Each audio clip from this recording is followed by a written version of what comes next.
Tough weekend for DC sports fans. Let's talk about it. What's going on, everyone, and welcome into another episode of Wizards Latest. I'm your host, Ben Robertson, and yeah, the Wizards went down this past weekend. Jaden Daniels went down last night with injury. I think the Capitals have lost 4 in a row. Things sliding in the wrong direction right now. But today on the show, I want to talk about that Wizards matchup against the Magic. We'll give you a quick player of the game, as always, post game. I'll jump into the Wizards Knicks matchup. This is a Monday edition of Wizards Latest. Don't worry if you're tuning in a little bit late, maybe scrolling at halftime, maybe scrolling post game. I'll have a reaction video recorded for you tonight that should be out tomorrow morning here on the page. And as always, today we're going to jump into the comment section from the most recent video.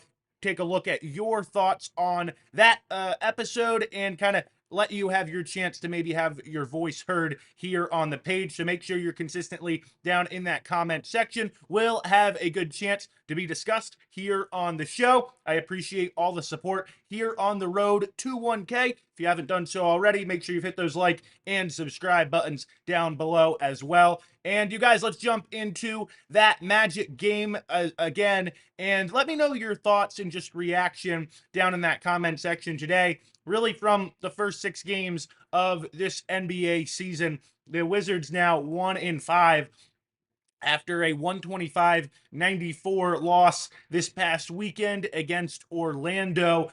Obvious disappointment here because it was a nice start, really, to this game. The Wizards had the lead after the first quarter, 35-32. Looked good there, and then the train kind of came off the tracks. 43-21, they were outscored in the second quarter. And even when you see that big number, things really were within 10. I believe it was an 8-point game with about 3 minutes left in the second. And then the Magic just went on a run, and that lead ballooned up to about 20 before the halftime break. And then the second half was just kind of ugly basketball, to be quite honest. And a disappointing game here because it seems like it's the flip flop or the reverse, the inverse, whatever you want to call it, of what we've kind of been seeing with the Wizards, at least so far in this young season, where they've kind of been punched in the face to start and then had to react and respond. I'll even go back to opening night against the Bucks, where just a terrible first quarter, really the complete opposite of this game, and then at the halftime break, bounced back and responded and looked better there. So for me, this was kind of, again, the opposite of what we have been seeing, or at least the trend we have been seeing. I'll give you my player of the game, really a fairly easy one here. It's Keyshawn George. Got going with that jump shot early on in this game. I'll give you the final numbers for Keyshawn here. He had 17 points was the final total, 8 of 12 from the floor, 24 minutes total for Keyshawn George. Again, like to see what he's doing so far this year. Just continues to what looks like it's going to be a really impressive second season for him. Give you the numbers, the averages for Keyshawn so far: 18.3 points per game, almost 8 rebounds per game, 4.5 assists, and he's shooting well above 50% from the floor for the year so far. So again, just pulled up his stat line real quick. Right now, exceeding my expectations of in terms of what I predicted his average will be for the year. I thought it would double, get to about 15, 16 points per game. Again, right now, exceeding that is Keyshawn George. Last kind of number I'll give you from that Magic game for Keyshawn, again, and kind of really not a great number for the team itself, but for him, he was the only player in the starting 5 that had his box score plus minus at better than minus 10. If you go through that, Middleton minus 21, Sar minus 17, McCollum minus 20, Koulibaly minus 18. Keyshawn was minus 8 in that Magic game. Obviously, plus minus isn't a tell-all stat like it maybe used to have been looked at as, but still kind of, can give you a idea of what was going on in the game in terms of an individual player. And you like that Keyshawn, it seems like, was really the only Wizard that was very productive in this Magic loss. Hoping the team can kind of bounce back from that game here tonight against the Knicks. Again, we don't ever and kind of my take on the loss here before we jump into that Knicks matchup. And really, even with this Knicks game as well, let me know kind of what you're expecting or hoping for in that matchup. Is there something you'd like to see change after the first couple of weeks? But we know that the team, we all understand the draft pick situation. I talk about it almost every single video, trying to hold on to next year's first round pick, trying to, make sure you end up in the bottom of the draft. However, games like the Magic matchup this past weekend are not what you want to see. Just uncompetitive basketball down the second half and down the stretch of that action. And I guess you get the feeling that when you play better in the second half as a fan, when you go to sleep and you're making, at least in my case, making content the next day, it feels a little bit better when they closed out the game strong than when the second and third or the third and fourth quarters were just completely ugly. I realize that's just kind of a perception thing, but again, just didn't love where things went after those next three quarters. Would like to see the team get back to playing just a more competitive game, because that's what we're hoping for. It doesn't have to be all actual victories. Again, we've seen 1-5 to start the year. It's not going to be that. And really, for the future of the franchise, that's probably not the best thing, but we are hoping for some moral victories. And I'm not really feeling any after this past weekend. So hoping maybe we get one here tonight. I just looked at the Knicks lineup there based off ESPN. It will be a back-to-back for them. Looks like everyone healthy. Mitchell Robinson listed as day-to-day, but assuming we'll get a full strength Knicks side here tonight. Remember, reaction video will be recorded post-game. That'll be up for you guys tomorrow. Make sure you've tuned in. Make sure you've hit those like and subscribe buttons. But as always, let's jump into that comment section from the most recent video. This was coming off the OKC matchup. So we had some takes really directly based off of that game. John Reed, one of those, he says the problem was there is no urgency. OKC seemed to get after every loose ball. Bilal looks like the most confident player on the Wizards last night. And again, remember Bilal getting back in the lineup, but with his effort kind of specific comment there, I'm with you on that for sure. And I think that's one of the frustrating things coming out of that Magic game. Hey, look, again, the team is not purposely not constructed in a way that's going to win a ton of basketball games here this year. Everyone understands it's a young, building, developing core. But hey, you got young guys, you 21, 22-year-olds, 23-year-olds. Hey, let's get after it every single night while we're out there. That's how you're going to improve. That's how you're going to get better. And that's how you're actually going to build something long-term here in DC. Young M1 says Darren Peterson is the combo guard we want. If you haven't done so already, go and college basketball season getting started here this week.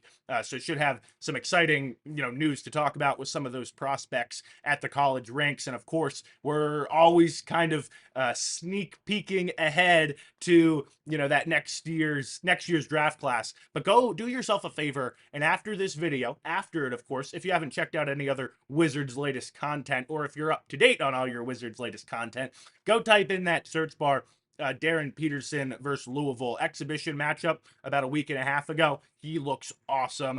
Fired up about maybe the future potential of him. Moving on, though, to Felicia Williams. She says, give Bub a break. It's his second year, and it's still early. Really, some more comments about Bub as well down in that comment section. I saw a lot of people, with the idea that a lot of people just giving their thoughts on Bub Carrington, weighing in there. I know I saw one comment that said, I like Bub Carrington, but not at the point guard position. And for me, that's, if you don't like him at the point guard position, well, then you probably don't like him in the starting lineup moving forward. Because again, Trey Johnson is this team's two guard of the future to me. I think that's pretty clear. You don't draft him sixth overall, if you're not thinking that. And I think what he's shown us so far hasn't been anything different. So really, you're looking for a backcourt running mate to pair with him, and that's probably got to be a player that can set up and initiate and run the offense and be a playmaker for you. And that's why you've seen Bub Carrington early on in this year get that opportunity. And again, it just hasn't gone well so far. And it doesn't mean we're rooting against the guy. And it doesn't mean we don't want him to be successful as fans, but it's completely within our rights to point out, hey, he's only averaging 7 points, 4 boards, a 3.5 assists, and he's only shooting 32% from the floor, to start off the year. And averages aren't everything. There's a lot more to basketball than just straight scoring averages. But look, when those are your numbers, and again, the shooting percentage is 32% from the floor. Well, that tells you a decent bit right there, to be quite honest. One other comment, or a couple other comments I have down in this comment section I want to go through. Don't touch my silver. As always, appreciate you being down there. He says, who is this team going to build around? Bilal, Sar, Keyshawn, Trey, or none of those prospects? Is it a guy in the draft class next year? And to answer that, I would say it's probably a combination of both. I think, again, I think Trey Johnson, clearly going to be a future piece of the team. Keyshawn George, very obviously a future piece of the team. You don't draft Alex Sarr with the number 2 overall pick if you don't plan for him to be a long-term option. So I think all of those guys are going to be part of the core moving forward. I'd actually say if I just gave you those 3 names, and I think I included Cam Whitmore in there after opening night, I'd probably take his name off of that list, to be quite honest at this point. But I just gave you those 3 names, Trey, Keyshawn, Sarr, to build around moving forward as a young organization with potentially, a high lottery pick coming in next year as well. I think you're pretty excited about the future here in DC. JDM Trell says Bilal, Bub, Trey, Keyshawn, and Alex should be the starting 5. Essentially, wants CJ and Middleton out of that starting lineup. A sentiment I've seen a whole bunch. I would like to see Chris Middleton removed from the starting 5 pretty badly, to be quite honest, at this point. I don't think that there's a whole bunch of value coming back for him in terms of a trade. Again, he's on the expiring deal. I still think, I've said this a bunch, I still think CJ McCollum could command some value if he gets going. I think there's a spot on a team for a microwave scoring guard on a contending roster, but I would like to see Chris Middleton move to the bench pretty badly. I'm hoping for that and hope it comes soon. And lastly, thing I want to go through here today, down from that comment section. By the way, again, guys, hope you're enjoying this segment. Fairly new addition here to the page, but it gives you your chance to have your voice heard here on the show. But Hero Haig 7 says fan base is a bunch of idiots, and then proceeds to list some of the idiotic takes, at least he feels like he's seen. Keyshawn plays good. Get rid of Bilal. Bilal needs to come off the bench. Bub goes through struggles. We should have kept Denny.